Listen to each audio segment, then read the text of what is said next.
Good morning, everybody, or good afternoon, wherever you're joining us from. Welcome to our last edition of Discovery for the year. I'm so pleased that you are able to join us today. My name is Alison Mostos. I'm the Director of Engagement at Efficiency Canada. Efficiency Canada operates within Carleton University, and we acknowledge that the location of our campus sits on the traditional unceded territories of the Algonquin Nation. In doing so, we acknowledge that we have a responsibility to the Algonquin people and a responsibility to adhere to Algonquin cultural protocols. So before we get started, just a reminder to everybody that we'll have about 20 minutes for the presentation, and then we'll open the floor to questions. So get your questions ready in the background. You'll see at the bottom of your screen that there is a little question and answer box, and you can actually upvote the questions that you're seeing in there. So if you see a question that somebody else has asked, then upvote it by hitting the like button, and there is a much higher probability that it will get asked. So with that, I will introduce today's speaker. We have with us our very own Corey Diamond, the Executive Director of Efficiency Canada. He is here to take us on a look back over 2023 and some of the different policy pieces that came up, some of the different milestones. So with that, Corey, I'll hand it over to you. Thank you. Great. Thanks, Allison. And hi, everyone, wherever you may be today. I hope things are calm and peaceful in your world in this crazy time of year as we scramble to get to the end of the year and check things off the list. And don't ever forget that one of the greatest gifts you can give someone this time of year is to cancel a meeting with them and push it out to January, which I've been doing a lot of lately, and apologies to those, but I think people kind of appreciate to have that space in their calendar. So yes, today I'm going to do a bit of a year in review of the year that was in energy efficiency policy. It's sort of a tradition around here at Efficiency Canada that we've been doing for the last 5 years. Just to kind of step back, we're all in our crazy day-to-day world, and it's nice to kind of just step back, take stock, and think about what's been going on, where we fit in that, and then also how we can use that to drive even more action in the coming year. So I'm calling it, this presentation, Log Jams, Petri Dishes, and Butterflies. And there might be other mixed metaphors in there just to kind of spice it up. I could not think of one metaphor that sort of all fit together, but these together, mixing them up, actually will tell the story that I'm trying to tell over the next 20 minutes. This is a quote from Gord Downey. It says, "Guaranteed or not, it's the rules." And the main rule on this one is that you cannot be offended if I don't mention, or I mention not in the exact same way you would like, a specific policy or area of energy efficiency. This is one of the most complex areas of climate action. There's so many different things going on, so many disparate ideas. But the main rule is we're trying to be as kind of comprehensive as we can of all the great things that have been going on, but that's next to impossible with all the great work and all the disparity of different things people are working on. So it's a rule to just sort of just understand that. Don't be offended. I don't mean to exclude you. I'm just trying to tell the story of all the great things that are happening, and it may not be as comprehensive as we wish, and to be able to do it in just 20 minutes. So for those that, haven't joined us for a while, or don't really know what Efficiency Canada is, we are the national voice for an energy efficient economy. And so our job every day when we wake up is to try to envision a future where Canada uses energy efficiency to its fullest potential. We work on policy change, and we apply this model of research, communications, and engagement to affect public policy change around energy efficiency. And our focus is kind of unique in this space. We really focus on the demand side solutions in the energy transition, so how we are using energy. And there are 5 intertwined policy systems that we work on, starting from the top, codes and standards. We do a lot of work around energy justice. We have been working with lots of groups advancing clean heat strategies in Canada. We are very active on the provincial policy world and how utilities and their regulatory bodies work. And we've been doing a lot of work since the very beginning, trying to inspire more people to come into the sector and to think of energy efficiency as a great career opportunity. So each of those policy systems, we sort of apply our work towards. And a big part of that is working with each of you and many of your colleagues and peers to kind of help advance and create a big tent for advocacy on this great topic of energy efficiency. Okay, so the first of 3 areas of policy change in 2023 are represented by what I'm calling log jams. And let me just sort of explain right off the top that you might kind of think of this metaphor as just, things that are stuck, not moving, piling up, like in this picture.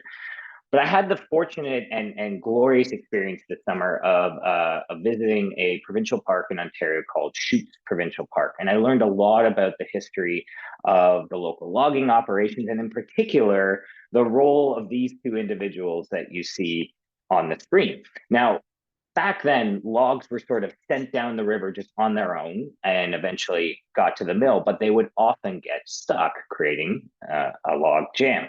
And it was this person's job, they were called the log drivers, probably the most dangerous job in Canada at the time. And they were literally heroes because it was up to them to make sure that the timber flowed, the operation carried on. And if they were not successful, two things would happen. The operation would fail and they might die from that, from how dangerous that experience was. So there are people working on these log jams in Canada today, and the policies I'm going to identify are not meant to just say they're stuck and come on, governments move on them. It's to highlight how difficult some of these log jams might be, but that there are literal heroes working on them every day across the country to kind of get it to the next level. So the first log jam that I wanted to bring up was the Canada Green Building Strategy. Many of you have been part of consulting to the federal government on this. A discussion paper was released in July 2022, which held a lot of promise. We saw a lot of great things in that. There was an opportunity to add more to it. Everything was kind of going in the right direction as far as getting this policy released. And we have seen some glimmers of hope, but the strategy is stuck. And timelines continue to get pushed and continue to slip into the release the strategy. And the reason why I think this is such an important strategy and why I know that there are heroes on all levels working on this, I cannot stress how important getting this strategy is to Canada. This is the third largest source of emissions in the country. We have to get this strategy right because all future policy, all future budget decisions, all support about how all levels of government are going to work together to eliminate emissions from the built environment are going to stem from this. So we have to get it right, but we have to get it out as well. And so we're looking for 2024 for this log jam to be released, get this strategy out, and use it as the opportunity for everything else to kind of flow from it. A second log jam that we are witnessing in Canada today is a national and regional strategy on building labeling and on data. And there's been some great moves. Again, lots of heroes working in this space, both in the private sector who have great tools, software tools, are using AI and data to help retrofit buildings easier. We're also seeing work in the nonprofit sector. The philanthropic sector is helping as well. But we still don't have a common set of data in this country to work from that would enable us to identify where the highest potential emissions are and how to attract the right amount of finance to those retrofit opportunities. So I think it's time that we release this logjam, that we created this national strategy, that we have common parameters that we're using on data, and then we follow it up with a mandatory labeling program so that we're ensuring that as much energy efficiency happens and as much retrofit activity is spurred, bringing us down to net zero emissions. So a logjam that definitely has some people working on it, but it's still stuck as it has been for many years. The third one is bringing together the various different parts of energy efficiency into one customer experience. 2 years ago, Efficiency Canada released a report called Canada's Retrofit Mission. And it was laid out quite simply. It was to say, all right, if we carry on retrofitting every building the way we're doing now, how long would it take us to actually make that happen? And we showed, and we clearly laid out the data that, the voluntary approach, one at a time, maybe one measure at a time, maybe you get a grant or an incentive and you make some actions, that would take over 100 years to retrofit every building in the country. So clearly we don't have the time to do that given the planetary situation. So we actually called for a major paradigm shift in how we retrofit. And what we called for was a national mission that would create new business models. So you'd have different businesses bringing all this stuff together, and you could be combining multiple measures and projects into a seamless customer experience. We're still not there yet in Canada. And Greener Homes has been an excellent experience and shown how successful it can be when we encourage Canadians to take action and make improvements in their homes. And it really is truly altering the retrofit rate, but it's in danger of running out of money.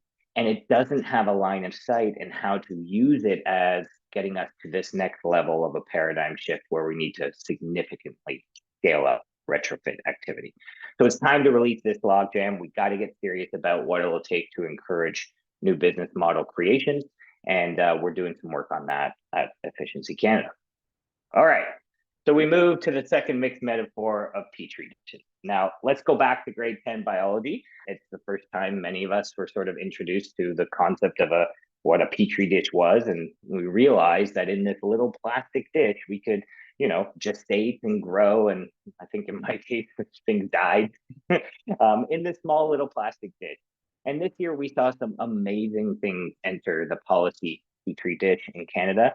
And we're super hopeful to watch them grow and watch them flourish out in real life. So here's some examples.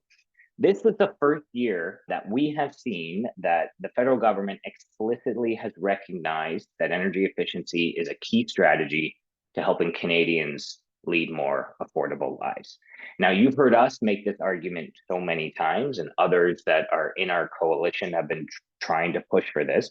There are currently millions of people living in energy poverty in Canada, and they are currently left out of national energy savings programs. And at a time when affordability, cost of living continues to arise, this is one of the top public policy issues. We need a national strategy to bring down or eliminate energy bills through retrofits. We know we need this. So the government has responded federally with the oil to heat pump affordability program, a great recognition that this is one way that we can support people on affordability. So we hope this gestation stage makes it grow into a program that's available to everyone across the country, no matter what fuel that they heat with. So it's time for all of us to kind of keep pushing on this one, and let's get this out of the Petri dish and out into real life so that people can start to see the impact this has as far as their affordability. The other Petri dish that has been really exciting to watch is how new building codes are being developed in Canada, both on the new building side and on existing buildings. And some of you know my colleague, Kevin Lockhart. He's sort of the rock star biologist sort of working on overseeing this Petri dish. And so I really encourage you to check out Kevin's thinking on sort of, how these new codes are being developed, how they're going to start to govern things like embodied carbon. And for the first time, a code that looks at what happens with existing buildings when you make an alteration. And just 3 years ago, if you think about it, this Petri dish wasn't even off the shelf, and out of the box. We didn't even have alignment in this country between our national net zero targets and how codes get developed and implemented in the country. And now we have that. And so you're starting to see some really interesting things flourish as far as how, addressing emissions go, first through operations and then through embodied carbon, and then how we're going to define what it takes or what constitutes the trigger of an alteration in an existing building. So let's go. This is a very exciting opportunity. The third Petri dish is that we are starting to really see finance start to align with retrofit activity. A few years ago, the Canada Infrastructure Bank decided to think about buildings, both public buildings and private buildings, as infrastructure. And they developed a way to create and release low interest loans for retrofit projects, and created this $2 billion fund to do it. And this year, Forbes magazine told the world about this experience. And they declared, actually, and I'll read it, they declared that Canada may have just created the first efficient building retrofit market, and the US should take note. And if there's one way for Canadians to be proud of our work, it's to tell the Americans to look at us about what we're doing. So this Petri dish, I'm convinced, is about to take off. We now need to see private lenders and mortgage holders get on board and follow the lead of what the Canada Infrastructure Bank has been doing. And we're looking to see this happen in 2024 in a big way and really take this to the next level so that we're aligning our capital with the retrofit opportunity that's out there. The fourth Petri dish is an interesting one. It could be the end of the line of the central air conditioning unit as we know it. This is an amazing policy swimming around the petri dish, essentially a plan to phase out central air conditioning and replace it with heat pumps. And the concept is quite simple, is that we use government policy to set sort of an efficiency standard of what central air conditioners would need to, or what an air conditioning unit needs to meet. And by doing that, we make it essential that heat pumps are the only way to provide that level of efficient cooling.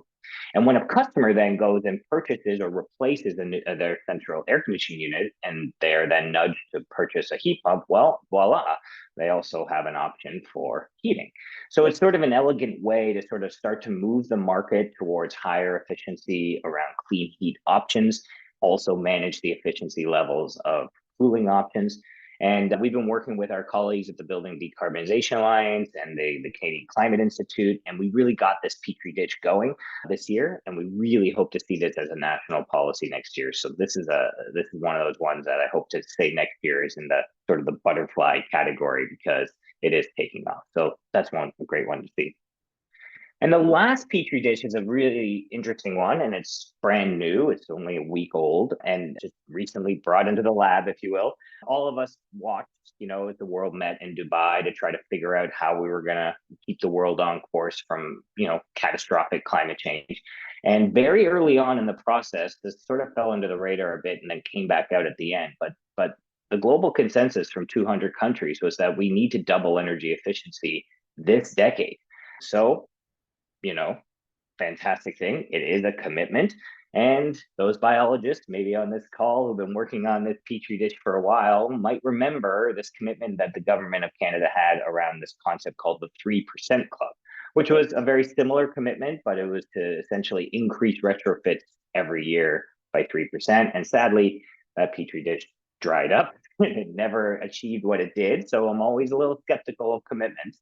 But the great thing about this commitment and why I think it's an important petri dish is that it can be used as a cudgel by all of us. When anybody is thinking about stepping back, any government policymaker, any utility, any regulatory board is thinking of reducing their ambition on energy efficiency, we can use this as a reminder to stay on track for what the international commitments are and what Canada has signed up to do. So let's get going. Let's get going with all cost-effective efficiency and start to really ramp up the potential that this can have to meet this commitment. Okay, last of the mixed metaphors, the most exciting part of it is to look back at 2023 and see where, we've obviously identified some log jams, some heroes who were working on it, and we've identified some petri dishes. But the best part is to really look at those policies that are taking flight. And there are a lot. And I knew I would sort of get to the end of the presentation and not have time to sort of talk about them all. So perhaps people can talk about them in the chat or around your offices on your Slack boards and things. So I'm going to only just mention three, just sort of in the interest of time, but I hope it inspires you to think of other policies that have taken flight this year and to show that we are really on a really strong trajectory in the sector. The first is an amazing policy area called building performance standards. So those that might not be following this as closely as some of us are at Efficiency Canada, mandatory building performance standards have really had their moment in 2023. It's the first time we've seen so much action on this file. Vancouver, the city of Vancouver, was the first mover on this. Then Metro Vancouver joined them, the broader region. Then the city of Toronto recently this fall announced that they were adopting building performance standards. And now the entire province of Quebec has come on board as well. Now, every one of these jurisdictions has committed to making it mandatory that commercial buildings must measure the benchmark of their emissions and then ratchet them down over time. Now, typically this policy has a system of fines for those that are not meeting those ratcheted down targets, but it also has a way to support them. And there's a growing sort of community of people who are supporting commercial building owners and operators so they can identify what that target is and how they're going to ratchet it down over time and making the right decisions. And again, another rock star colleague of mine, Shireen Simon, she's been working together with Allison on the call and with Emily and Jillian and our team to really be instrumental in helping to build capacity and communicate the value and benefits of this great policy. And we've collected a group of people who are so passionate about this. We've created a knowledge network on it. So anyways, if you're interested, come on, be a butterfly with them and and be part of this great policy that is taking off and will continue to take off in 2024. The next thing that's taken off is obviously the rise of the mighty heat pump. This picture on the left is two premiers of Canada. David Eby on the left is wearing an I Heart Heat Pump shirt, which I would love to purchase myself. I know BC Hydro has one. The picture on the right is our very own Brendan Haley, policy director, who is demonstrating his nerd credentials and dressing up as a heat pump for Halloween. Talk about living your work and your passion in every aspect of your life. I think we can firmly say that 2023 was the year that the mighty heat pump has finally entered into the common vernacular. And, the fact that much of that attention came from the whole political football around carbon taxation and all that stuff, it's neither here or there. The technology definitely took off this year. And I don't know about all of you, but I get text messages now from friends and cousins and foes and all kinds of people who want to get one and want to figure out how to do it and get involved in the grant program. And over here at Efficiency Canada, we're obviously thrilled to see this, that clean heat is starting to kind of really take off and be part of this. And we've been working really hard to connect not just heat pumps, but how clean heat strategies can connect in with all kinds of other efficiency measures. As I mentioned earlier, trying to connect one big customer experience where people can get access to things like heat pumps, air sealing, insulation, windows, technologies, all kinds of stuff that can improve their comfort and reduce costs. And so that's the next sort of part of the flight pattern of this butterfly. But fantastic to see this year that the mighty heat pump has really entered the common narrative across this country. And the third and last butterfly is to watch is really what I find to be the most inspiring part of our work and the most inspiring part of this everything that we all do every day, and that's the sector itself. There are so many inspiring and passionate and sophisticated people in this sector now that it's just, we're so grateful to be part of it and to play a role in helping to facilitate everybody's participation in it. We witnessed a huge growth this year and the rise of incredible organizations. All these organizations are led by incredible people, and we all make change in every single community in this country around energy efficiency. So this picture is, I think, very representative of this butterfly in flight. It's our group of what we call energy trailblazers. These people tell their stories across the country about what they're doing in their line of work, how they're inspiring people to get involved in the energy efficiency sector. And it really is encouraging an entire generation of new young people to think about energy efficiency as a great career opportunity, not only as a place to have a meaningful career and a job, but a place to be on the front lines of affecting real change, both on climate and social equity in the country. So bravo to all of you in the energy efficiency sector. It's a butterfly that continues to take flight, and there's absolutely no stopping it. And in 2024, we'll see the flight pattern take off even more. So the last thing I'll say in conclusion is sort of, here's a picture of Efficiency Canada as we met for our latest retreat in Ottawa, planning out our year next year and beyond, and putting together our strategic direction. And I will say, I've presented as sort of a bag of mixed metaphors, but there is nothing mixed about the gratitude and the love that we all have for you. And we are so grateful again to be part of this and to support each and every one of you in the work that you do. It's been a fantastic year. It's been an extremely stressful year. Many of us are struggling on many different fronts, both personally and professionally. And it's just so great to know that there is a strong network of kind and hardworking people who are driving this real change for this country. So thank you to that from all of us from Efficiency Canada, and I look forward to working with all of you in 2024 as we push through and continue to drive the agenda. I'll leave it at that. Wow. I think we just need to take a moment and let all of that settle. So we're going to move into the question and answer periods. And I'm so grateful that everybody who came was able to come today, because I think that was a bit of a celebration of the work that we all do as well. And I think Corey mentioned this, we can't none of us can do this work alone. And the incredible relationships that we've built with so many of you that are on the call today has been instrumental in the success that you're seeing as part of Corey's presentation this year and in so many years before that. So with that, let's move into question and answers. We've got a couple just straight celebrations, and then we've got a couple questions in there as well. Some great comments in the comment section. So thanks everybody. Okay, question one.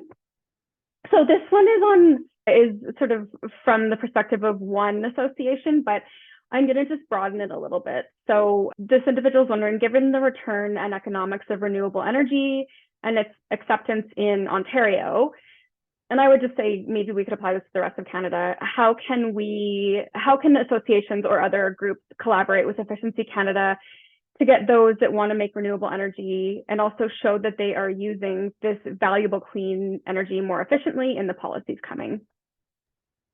Yeah, no, it's a great question, David. Thank you. And also, I will say, what is a discovery session without David Katz asking a great question? So thank you for that. Yeah, so bottom line is we are moving towards a 100% clean electricity system across the country. We're 82% of the way there, but we still have a ways to go. And in order to manage the demand for electrons from electric vehicles, from heat pumps, from the broad electrification of industry, we have to build out an electricity system that is much bigger and more robust and better than it is today. But the bottom line is the most effective way to make that brand new system affordable is to think about the role that reducing demand and building in demand flexibility plays in that. So there's a direct connection between how much we need to build out as far as a renewable or clean electricity grid and reducing the demand so that we don't need to spend as much on this. So the most affordable build out of this clean electricity grid is to build in right up front all cost-effective energy efficiency, bar none. If we're reducing demand and then we're building in new innovations that help us flex that demand at certain times by turning things on and off or up and down based on where they are, or where we might need electrons, then obviously the system is going to be cheaper to build and more affordable for all of us. We're quite worried, actually, that as you see this thing play out, this sort of political narrative play out around affordability and climate change, those that want to move slow on climate change are already exploiting this affordability argument. And you can see that this argument is going to continue to pop up with every climate change strategy that any level of government tries to implement. And no matter what, if we are building out a clean electricity grid, it's going to cost money. And if we have to have a fight every time about the role that increased cost of a clean electricity grid is going to have on people's bills, then it's never going to get built out. So we have to counter that by embedding the most effective energy efficiency programs to reduce people's bills, thus cushioning them, especially the most vulnerable, against any potential increase in costs from a clean electricity grid. So I see, to answer the question broadly, a direct connection moving forward in the role that energy efficiency and demand flexibility play in helping to smooth out and make it easier for us to build out a clean electricity grid, bringing on maximizing renewables, storage, and the transmission distribution has to come with it. Awesome. Thanks, Corey. Okay, so I'm just going to go to the chat really quickly because I think this chat comment and the next question are kind of combined. So John mentioned that one small addition to your presentation could be to acknowledge that there's a beginning of a cultural change in climate literacy in the construction workforce. And that's a really positive development that needs encouragement, which is, I totally agree. I think that's just amazing. So there's that comment. And then there's also a question about building codes. So our building code formulation is based on the reference code approach. And this approach is sort of known, I guess, in the industry to be deeply flawed. So have you seen any traction to move to a performance-based code approach? Yeah, I mean, I'm not the expert on this. I should have asked Kevin Lockhart before this to answer it. So if Kevin's on, maybe he can answer in the chat. I do know that is an issue. We advocated specifically for what you are suggesting. It didn't make it through. And so I'll leave it to Kevin. If you want to leave us your email address, I can get that answer back to you, but I'm sorry, I don't know the status of where the shift might be happening at a provincial or municipal level. But yes, definitely you're right that it didn't show up in the model building code as we had hoped. But we can get a status for you, if not before the end of the call, then after the call. Okay, let's move to COP28. So there's a question about whether or not you think that the new commitments to energy efficiency at COP28 will push the federal greener homes funding to continue. Yeah, I mean, I'm not privy to sort of the discussions of how, the inner workings of government work, but I do know that commitments that are made internationally are taken quite seriously by all governments. And especially, we're a G7 country, we're a functioning democracy. We make commitments internationally, we try to follow through on them. And so the job now is for that negotiation team to come back to Canada, take a deep breath, and then take stock. Where are we at?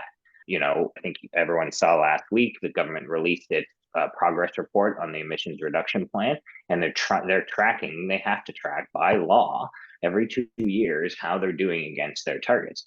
So that's the first step. So we made this big commitment. How are we doing against what we set out to do in our plan? And then the third then level is what you're suggesting, which is around greener homes. Okay, so is greener homes an opportunity for us to help chip away at that target? What other strategies can we put together to kind of make that happen?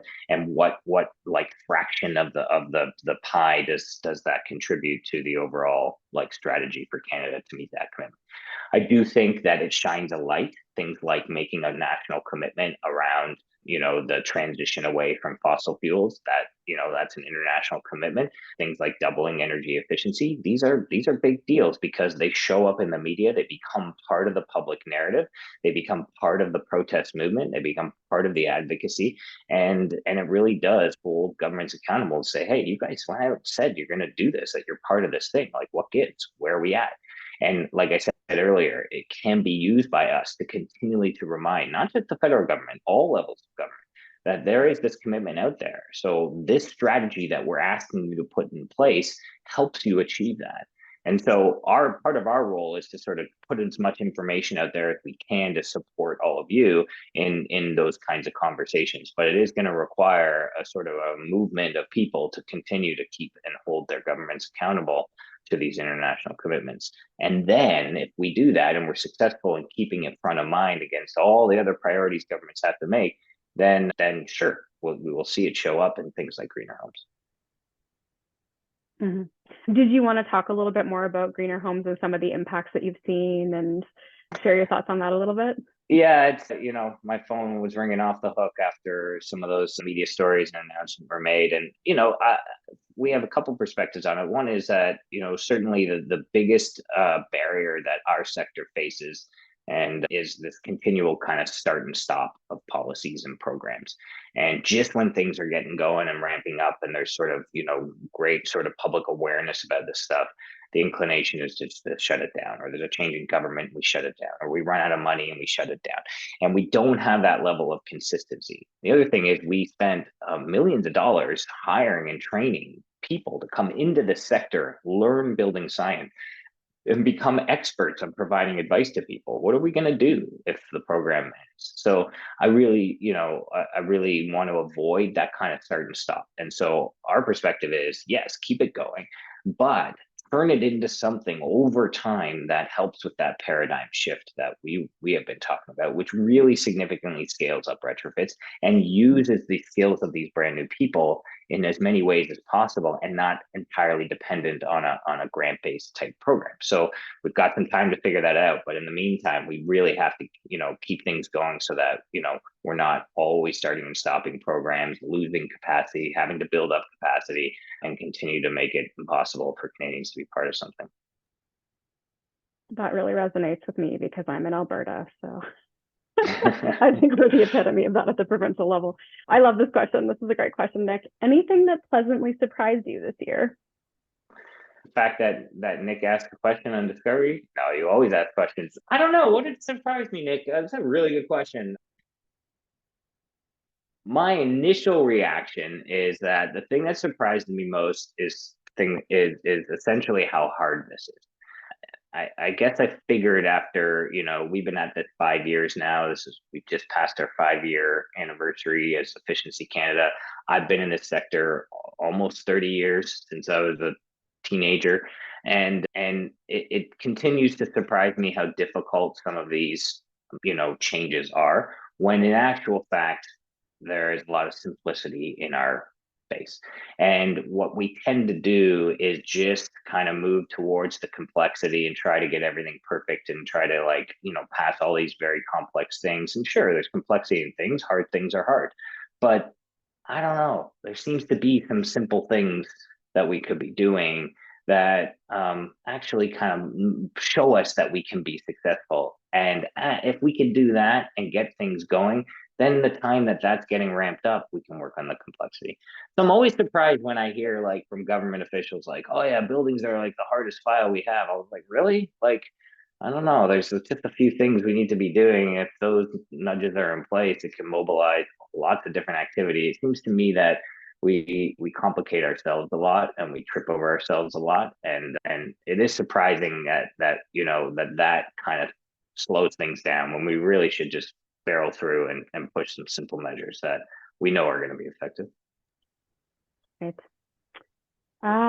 Okay, so Lori's asking about the new federal housing plan, thousands of homes. Are we seeing movement towards them being green? Yeah, great question. So Brendan Haley and Kevin Lockhart wrote something in Policy Options, which, if somebody can find it quick, put it in the chat.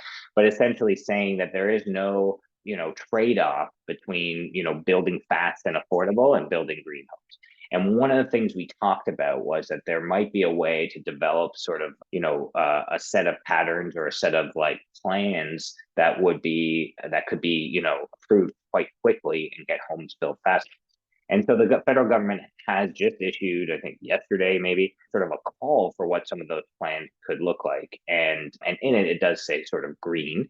We would be pushing for that, to say that if there are going to be these sort of, like, templates for how houses are built, modeled after, I think they called it, like, wartime housing in the 50s, that if we created these models and they became fast tracked approvals, that they would be ones that would also include elements of strong energy efficiency. So we're trying to tie that kind of affordability argument with the green argument, to say that essentially the same innovations that you need in order to build fast and build affordable are the same innovations we need in order to build green as well.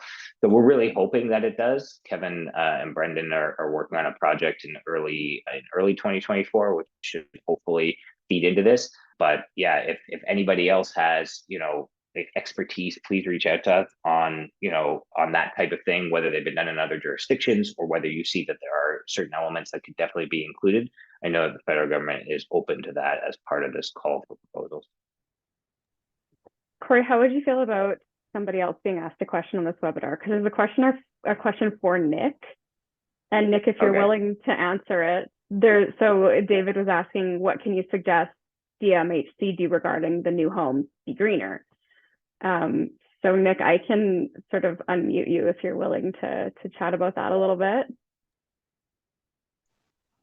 Way to put me on the spot. Do you want to just introduce yourself and who you are really quickly? Sorry, Nick Shearer, I'm a climate advisor with CMHC. But I think, David, it's a good question. What you just said, Corey, about the announcement of these new design catalogs, I do have some faith in that. So we're definitely going to be pushing the angle from a climate resiliency and mitigation perspective that we hope to see to guarantee affordability. So affordability will be a huge piece of that. So yeah, I have faith in that, but we'll see when it comes based on the consultations in the new year. But yeah, I'll probably leave it there because I don't want to take up too much time. But this is great. Thanks, Corey. Thanks, Nick. Thanks, Nick. Okay, this is how we work. We collaborate and we put you on the spot. So never think you're safe coming to a discovery. Okay, let's talk a little bit about demand flexibility. So Philip is asking, you mentioned demand flexibility. Where would you place home energy storage in your logjam, petri dish, butterfly classification, electric or thermal? Great question. I would put it in the logjam only because we look at things through policy lenses. And so, I would ask, is there enough policy support? Do we have the right policies that nudge us toward adoption of these types of technologies? I don't think we do yet. There's certainly, some system operators and utilities across the country that are definitely moving on this and part of their sort of innovation thinking and really measuring the impact that these technologies, these sort of behind the meter technologies have, and that's getting us there. But we don't have the broad policy mix or the broad policy system yet to get us there. So it's a bit of a, I don't know, maybe it doesn't even fit the three metaphors. Maybe there's something before logjam. But one of the things we're very interested in is, and we have been encouraging the federal government is that if we are about to transfer up to $20 billion in investment tax credits from the federal government to provinces to help out and their utilities to help out in this clean electricity grid, that we tie that to ensuring that as part of that, there is maximum research, piloting, policy support for demand flexibility. So that would be sort of an indication to us that like the policy system is starting to kind of flourish a bit and maybe moving into the petri dish category, but we haven't really seen that broad uptake yet. We are going to spend some time in 2024 really thinking about this and doing sort of a lay of the land maybe of sort of where things are at and maybe some initial policies that we could advocate for. But it is still early days on this, and the impact of things like storage and sort of two-way devices that help us, turn on and off and up and down things is a huge opportunity, and I think that is a big part of the future of energy efficiency. Thank you. So I'm going to ask just a couple more questions, and then I'd like to hear what your call to action is for everybody just before we end the webinar. So, okay, this is kind of a cool question, and I think a lot of people have this question. So instead of focusing on deep energy retrofits that could cost a bunch of money, why are we not encouraging the government, people to push the cheap and easy aspects of retrofits like insulation, air tightness, heat pump, hot water? What does that dichotomy look like in your mind, Corey? Yeah, well, first way to answer that is that every single building, every single house, every single situation is different. And so sending out, very simple, it's always a balance. We want to have simple narratives, but a simple narrative about doing this versus that, it might not be true for every single building. So you have to really take it on a case by case basis. But like, yes, you do want to get some initial savings, and you don't want to necessarily let the perfect be the enemy of the good and just say, well, you've wasted an opportunity because you haven't spent 150 grand.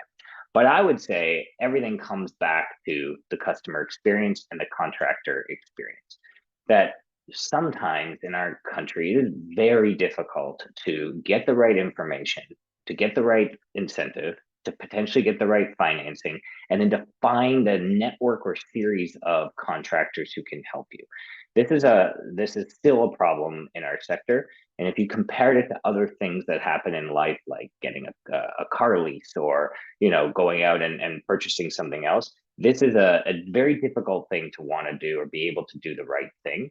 And so we have to improve that. We have to make it as turnkey as possible for people to know whether or not they should be moving towards cheap and easy in step one, adding a layer for step two, and then getting to that larger deep retrofit. They have to know that somebody, a team of people are coming to them with multiple strategies that look at heating sources, insulation, windows, air sealing, the types of controls and things, that all that is included, that somebody is taking care of the grant for them, that somebody is taking care of the loan and the opportunity to access loans, that all of this sort of like whole home or whole building sort of approach is being done for them turnkey, and that they can carry on with the things that are consuming their lives, which is getting their kids to soccer and getting, out with friends, not to kind of research, which air sealing product I need versus which other thing.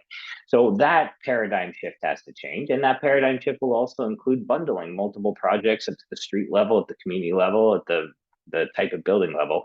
That is going to change things. And in that space, that's when we'll identify each building type and what the right solution is and be able to do it as fast as possible with a minimal amount of disruption to someone's life. So we're not there yet. I would say we're a few years away, but there are definitely some policy nudges that can help to offset that and to help create that kind of situation so that it's not up to the individual to make that choice that you outlined in your question. Very complex for people.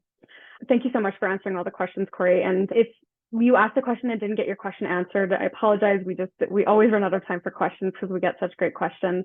Please feel free to reach out to us. Our email addresses are on the website, and we really welcome your thoughts, your feedback. And I will also just make a call for next year. If you have any ideas for discovery sessions, things you'd like to learn about, we're always happy to hear that as well. So before we leave, Corey, I thought I'd give you the chance to sort of share one call to action for people on this call today. I'm going to do two. The first is a call to action to everyone in the chat to applaud Allison, who is our host it was every week. Now it's every 2 weeks, who really organizes this and gets you good topics and keep people in check in their 45 minutes and does it with a smile. And so anyways, that's the first call to action. Thank you, Allison. The second is, figure out a way that you're going to do something different in 2024 that helps to drive the types of policies that I've been talking about. Now, not everybody can contribute at a level to Efficiency Canada that others can. It could just be one meeting. It could just be one letter you send. It could just be one email. It could be as big as organizing something in your community to meet with your MP. It could be something even bigger where you join one of our, big coalitions where we're trying to drive something. Everybody has an opportunity to do one thing differently that helps to contribute at the level that they're at to help drive the work, because we're only 20 people. We cannot do this ourselves. We do it with all of you and all of your networks, and together we can see this type of big change. So I guess the call to action is one commitment. Write it down at the beginning of your notebook for 2024. What's one thing you're going to do differently in 2024 to help drive the change you want to see, and hold yourself accountable to it. And maybe next year we'll check in on the year in review to see how we did. Awesome. I love it. Thanks so much, Corey. Again, thank you to all of you for coming today. We welcome your contributions, and we really love your feedback and your attendance pretty much in everything we do. If you need an idea for something to do as an action, there's lots on our website. So I always encourage you to go there. If you want to refer to anything Corey talked about today, this will be posted on YouTube. We have a YouTube channel, and all of our past discovery sessions are on there as well. So I encourage you to go. There's some really cool topics on there. And please continue to join us next year. Happy holidays. We wish you the best over the holidays and a very energy efficient new year. So we will see you in 2024. Bye, everybody. Thanks, everyone. Bye.